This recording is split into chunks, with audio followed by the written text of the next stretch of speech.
If the character who can predict the future dictates that this world is a dead end, you might as well give up now. Welcome to the August Hail, I'm August, and I want to help you find something great to experience. Here in the channel, I review anime visual novels, but for this series, we are going to cover the anime adaptation of Higurashi When They Cry Go. These series of videos will be a review and a reaction to each episode of Higurashi, as well as a comparison regarding the differences between the Higurashi Gou anime and the original visual novel. If you have not watched episode 7 of Higurashi When They Cry, I would highly suggest watching the episode before continuing with the rest of the video. And if you are looking for my specific videos regarding each episode, links are in the description down below. And with that, let's begin.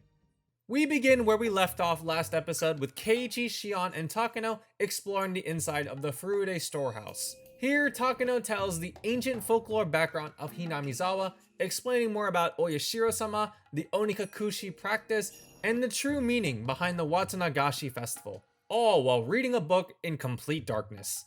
As Takano continues, Keiichi is getting noticeably upset and angry by the story, refusing to believe in any of Takano's words. After the story, Shion touches the Oyashiro statue and the head falls off, breaking in half. Luckily, according to Tomitake, he states that this headpiece was already broken and Takano puts the head back on the statue. Tomitake, Shion, and Keiichi head outside while Takano goes back in to take some pictures.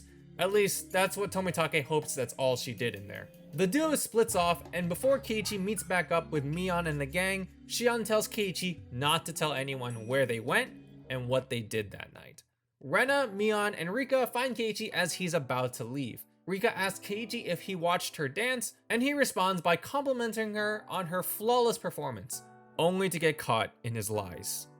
Mion takes Keiichi by the hand and walks down the stone steps together. Mion asks Keiichi if he's seen Shion anywhere, and then quickly follows up ominously if he's seen Tomitake and Takano. Keiichi gets back home and gets interrogated by a very friendly Oishi. Oishi prefaces the conversation talking about the Sonozaki sisters and their background before dropping the bombshells. 今晩、富武二郎さんと高野美代さんにお会いしませんでしたか? Keiichi deflects Oishi with his max level speech abilities and arrives home to a phone call by Shion. Shion reveals to Keiichi that Tomitake and Takano are now missing because of the curse of Oyashiro-sama targeting them. Keiichi blows up at Shion, blaming the latter for everything that's happening, and understandably, the phone call ends. The next day, Keiichi, Rena, and Mion meet back up, and Mion reveals that the mayor of Hinamizawa has gone missing. With all the disappearances, Keiichi mopes around when Rika approaches him.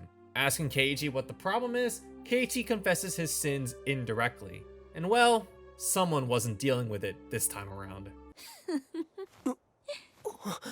そんな間抜けな例え話をしてくるとは思わなかったわ。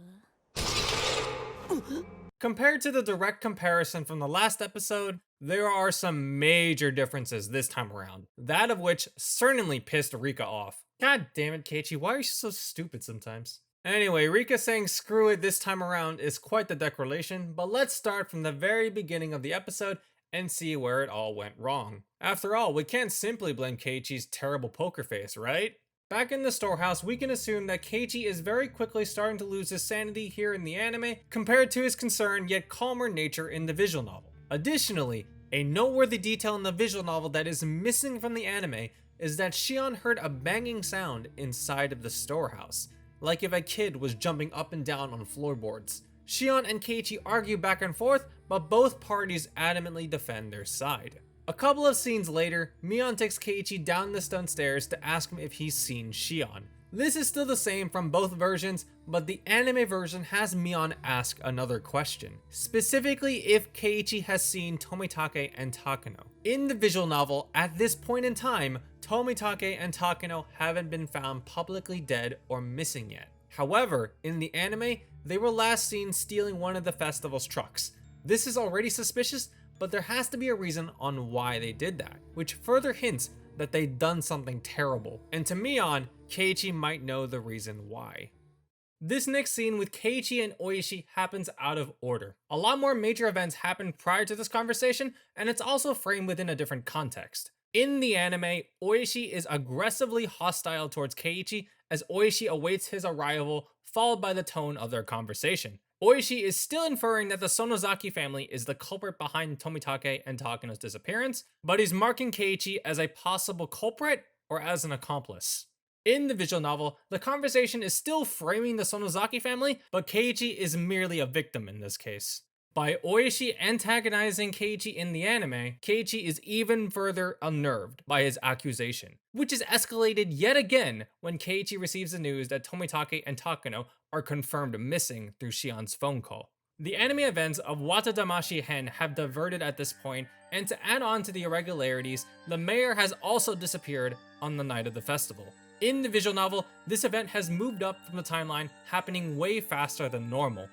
Normally, the order of events is that the night of the festival happens on the 19th.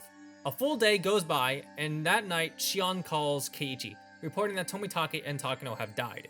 The next day rolls around, and then the mayor is publicly reported to be missing.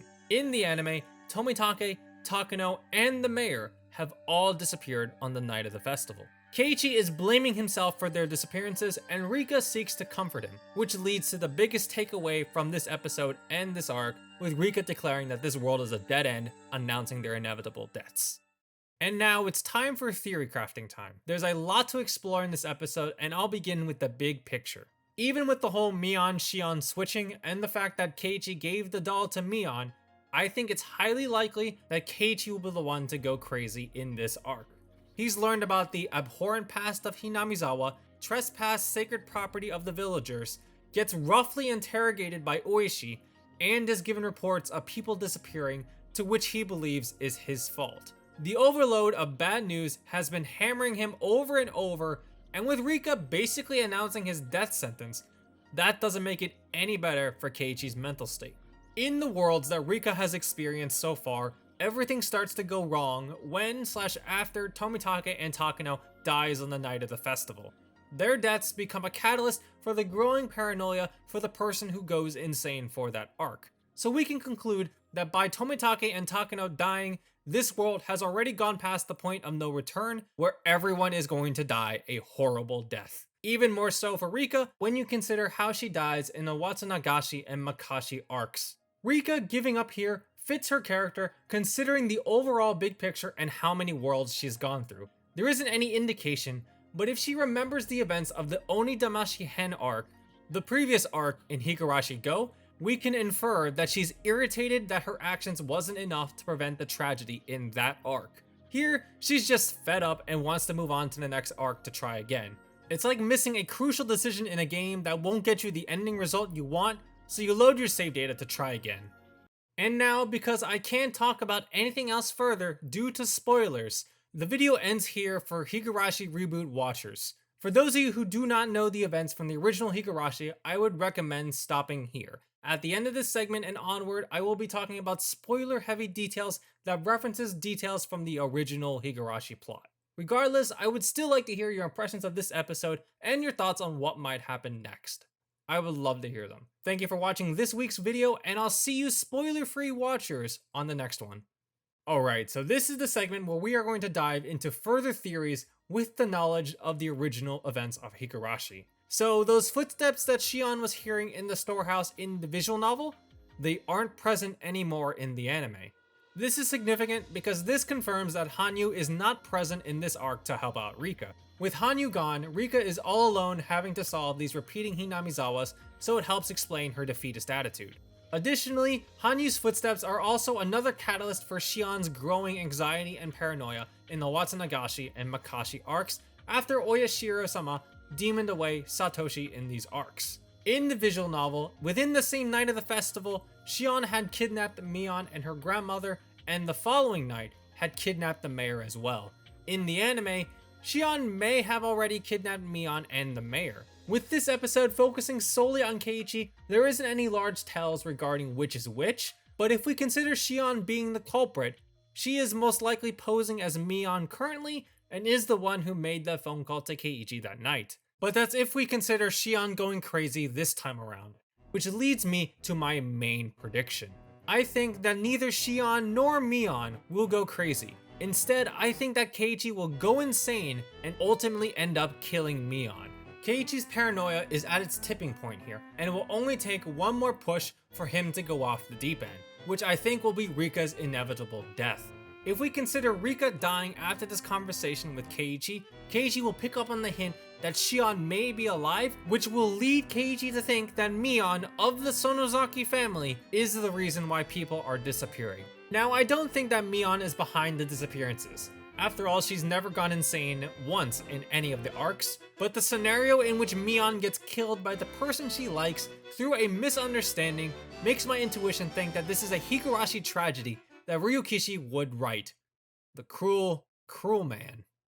So what do you guys think of episode 7 of Higurashi Gou? What are your impressions of this week's episode, and what are your thoughts on what might happen next? I would love to hear them. And as always, subscribe if you like the video and want to see more. Please check out some of my other videos on the channel and check back every week for new content. If you are interested in my thoughts, you can follow me on Twitter at TheAugustHale.